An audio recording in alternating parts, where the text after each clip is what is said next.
অনেকদিন পর আমার আম্মাকে দেখার জন্য চরে আসলাম, সেইখানে যে মায়ের হাতের রান্না খাইলাম। আমার আম্মার বাড়ি যেহেতু চরে, যার কারণে নৌকা দিয়ে চরে আসলাম। হ্যালো এভরিওয়ান, আপনারা সবাই কেমন আছেন? আশা করি সবাই অনেক অনেক ভালো আছেন। আল্লাহর অশেষ রহমতে আমি অনেক ভালো আছি। তো কয়েকদিন ধরে আমার আম্মা বলতেছিল চরে আসতে, কিন্তু কাজের জন্য চরে যাইতে পারতেছিলাম না, যার কারণে কাজ শেষ করার পরের দিনই প্রস্তুতি নিলাম চরে যাওয়ার জন্য মায়ের কাছে। যাই হোক, আজকে একটু সকাল সকাল ফ্রেশ হয়ে রেডি হয়ে বের হয়ে পড়ছি রাস্তায়, কারণ সেইখানে নৌকার পথ, যার কারণে আমাকে সকাল সকালই যেতে হবে। রাস্তায় এসে সেইখানে কতক্ষণ অটোর জন্য ওয়েট করতেছিলাম, আর তখনই একটা অটো চলে আসলো। সেই অটোতে উঠে পড়লাম। অটোতে উঠে আরেকটা লোকের সাথে কথা বলতে বলতে তার সাথে পরিচয় হয়ে গেল। তো তার সাথে কথা বলতে বলতে আর রাস্তার দুই পাশে সৌন্দর্য দেখতে দেখতে আইসা পড়লাম ভুয়াপুরে। তো সেইখান থেকে সিএনজি স্ট্যান্ডে যাওয়ার পথে দুইটা বন্ধুর সাথে দেখা হয়েছিল, তাদের সাথে কতক্ষণ কথা বললাম। তাদের ভিডিও ক্লিপ গুলো নিতে পারি নাই, বোনই ছিল না আমার। যাই হোক, ভুয়াপুর সিএনজি স্ট্যান্ড থেকে নলিনের উদ্দেশ্যে রওনা দিলাম সিএনজিতে করে যাচ্ছিলাম, আর দুই পাশের সৌন্দর্য দেখছিলাম। মনে হচ্ছিল এইগুলো আমার কত চেনা, কারণ আমার বাড়ি ঘাটাইলে হলেও কিন্তু আমি বেশিরভাগ যাতায়াত করি ভপুর দিয়েই। তারাকান্দির রোড দিয়ে যাচ্ছিলাম, আর হাইওয়ের পাশেই যমুনা নদী বয়ে গেছে, যার কারণে যমুনা নদীর সৌন্দর্য দেখতেছিলাম। তো সেইখানে আমরা মোটামুটি 20 মিনিট জার্নি করার পর আইসা পড়ছি নলিন বাজারে। সেইখানে কিন্তু নলিন বাজারের ভিউটা অনেক সুন্দর, কারণ সেইখানে রাস্তার পাশে রয়েছে চরাঞ্চলের মানুষের ব্যস্ততম নৌকাঘাট, যেই নৌকাঘাটটা নলিন বাজারকে আরো সুন্দর করে তোলে। যাই হোক, সেইখানে আমি সিএনজি থেকে নেমে চলে আসলাম পশ্চিমের যে ঘাটটা রয়েছে নলিন বাজারে, সেই ঘাটে।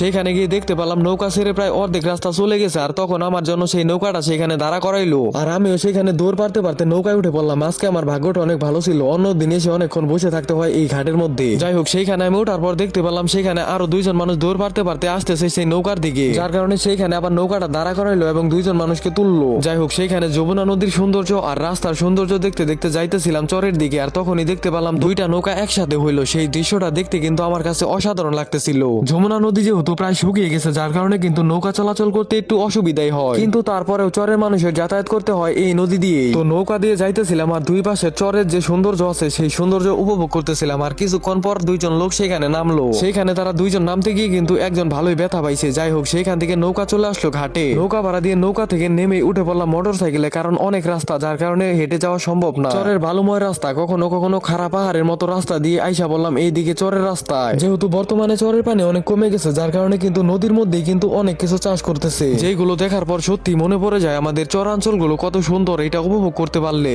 যে কারো মন ভালো হয়ে যাবে, কারণ এমন দৃশ্য আপনি চরাঞ্চল ছাড়া কোথাও পাবেন না। যাই হোক, সেখানে মোটামুটি মোটর সাইকেলে 20 মিনিট জার্নি করার পর আইসা বললাম আমার খালার বাড়ির বগলে। সেইখানে গিয়ে দেখতে পারলাম আমার খালাতো ভাইয়ের মেয়েগুলো সেখানে খেলা করতেছে, মানে আমার ভাতিজি। ওদের সাথে কতক্ষণ কথা বললাম, তারপর আবার সেইখান থেকে চলে গেলাম আমার মায়ের বাড়িতে। সেইখানে গিয়ে আমার মাকে দেখে অনেক ভালোই লাগতেছিল, যেটা বলে বোঝানোর মতো নয়। যাই হোক, সেইখানে আমার মা তাড়াতাড়ি করে আমার জন্য রান্না করে নিয়ে আসলো, আর অনেকদিন পর আমার মায়ের হাতের রান্না খেয়ে ভালোই লাগতেছিল। সেখানে খাওয়া দাওয়া করার পর চলে আসলাম ভাতিজা ইয়াসিনকে নিয়ে দোকানে, কারণ নৌকা ঘাট থেকে কিছু নিতে চাইছিলাম, কিন্তু সেইখানে যেহেতু নৌকাতে তাড়াতাড়ি করে উঠলাম, যার কারণে কিছু আনতে পারি না। দোকানে গিয়ে ওদেরকে কিছু সদাই কিনে দিলাম, আর এইদিকে আমি আমার জন্য 1 কেজি ডিম নিয়ে নিলাম। তারপর আবার দুইজনে কথা বলতে বলতে আইসা বললাম বাড়িতে। যাই হোক, আজকের ভিডিওটি এই পর্যন্তই। আপনারা সবাই ভালো থাকবেন, শরীরের যত্ন নিবেন এবং আমাকে ফলো করতে পারেন। আর হ্যাঁ, আমার আম্মা বর্তমানে অসুস্থ, তার জন্য সবাই দোয়া করবেন।